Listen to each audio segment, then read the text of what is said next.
dink dit is nogal kommerwekkend, jy weet, om te sien hoe die weer die afgelope tyd gemaak het. Heeltemal. Jy weet, dis nou werklik 'n tyd wat ek nie op die see wil wees nie. Nee, glad nie. En ek dink ook wanneer 'n mens kyk na wat gebeur het in Victoria Bay en ek dink die 125 skole, jy weet, by langs die tuinroete wat ook gesluit is as gevolg van hierdie ongure weer. So dinge is net 'n bietjie vreemd of anders. Dink jy die wêreldverwarming storie, global warming of so waarvan hulle al jare oor gepraat het gebeur, of is dit nie hoekom die Amerikaners wat ook iewers bo in die lug reën kweek nie en dat dit alles 'n impak het nie? Kyk, van samesweringsteorieë weet ek nou maar min, maar al wat ek vir jou kan sê is ek dink klimaatsverandering speel wel 'n rol.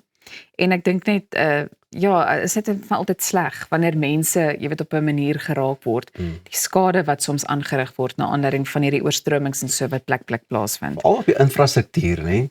En ook die kanse wat mense vat, jy weet. Heavy. Daar's sommige paaie wat onder water is en die mense vat steeds daai kans om deur daai water te ry. So moet dit asseblief nie doen nie. Wees versigtig.